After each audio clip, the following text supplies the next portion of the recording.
மக்களே இந்த வீடியோ வந்து உங்கள் ஃப்ரெண்ட்ஸ்க்கு வண்டி வச்சிருக்க எல்லா ஃப்ரெண்ட்ஸுக்கும் வந்து ஷேர் பண்ணி விடுங்க. ஏன்னா பார்த்தீங்கன்னா வண்டி இப்போ பார்த்தீங்கன்னா மேக்ஸிமம் வந்து நிறைய திருட்டு போயிட்டு இருக்கு. ஸோ அதை வந்து தவிர்க்கிறதுக்கோசரம் தான் இந்த செக்யூரிட்டி சிஸ்டம். ஸோ ஜிபிஎஸ் வச்சாலுமே பார்த்தீங்கன்னா நீங்கள் வந்து திருடு போனதுக்கு அப்புறமேட்டு தான் கண்டுபிடிக்க முடியும். ஸோ இந்த நீங்கள் ஜிபிஎஸ்ல வந்து நீங்கள் திருடு போனதுக்கப்புறம் கண்டுபிடிக்கிறதுக்கு பதிலாக இந்த செக்யூரிட்டி சிஸ்டமில் நீங்கள் லாக் பண்ணிட்டீங்க அப்படின்னாவே வண்டியை லைட் ஆட்டினாவே உங்களுக்கு சவுண்ட் வந்துடும், உங்களை அலர்ட் பண்ணிடும். உங்கள் வண்டி வந்து அவ்வளோ சீக்கிரம் வந்து திருடு போகாது. திருப்பி நீங்கள் இதில் வந்து அன்லாக் பண்ணிக்கலாம். ஸோ இதுலேயே பார்த்தீங்கன்னா வந்து வண்டியை நீங்கள் செல்ஃப் ஸ்டார்ட்டும் வந்து இதில் பண்ணிக்கலாம். ஸோ இதே மாதிரி முன்னாடி மாடிஃபிகேஷன் பண்ண அப்படின்னா மறக்காம நம்மளோட சப்ஸ்கிரைப் ஷாப் வந்து செட் பண்ணி வரேன் மக்களே.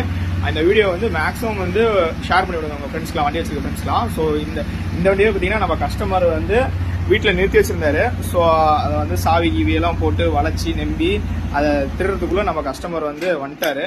ஸோ அதனால் இவங்க வண்டி வந்து சேஃபாக இருந்தது, திருடு போகலை. ஸோ அதுக்கோசரம் தான் வந்து இந்த வண்டி திருடு போகக்கூடாது அப்படின்னு நம்ம ஷாப்புக்கு வந்து இந்த செக்யூரிட்டி சிஸ்டம் வந்து வச்சிருக்காங்க. ஸோ பைக்கில் நீங்கள் என்னென்னமோ மாடிஃபிகேஷன் பண்ணுறீங்க, இது பண்ணீங்க அப்படின்னா உங்கள் வண்டி வந்து சின்ன மாடிஃபிகேஷன் தான் பண்ணீங்க அப்படின்னா உங்கள் வண்டி வந்து திருடு போகாது.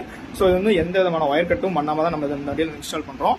ஸோ உங்கள் வண்டிக்கு இது பண்ணணும் அப்படின்னா மறக்காம நம்மளோட ஷாப் வந்து விசிட் பண்ணி பாருங்க.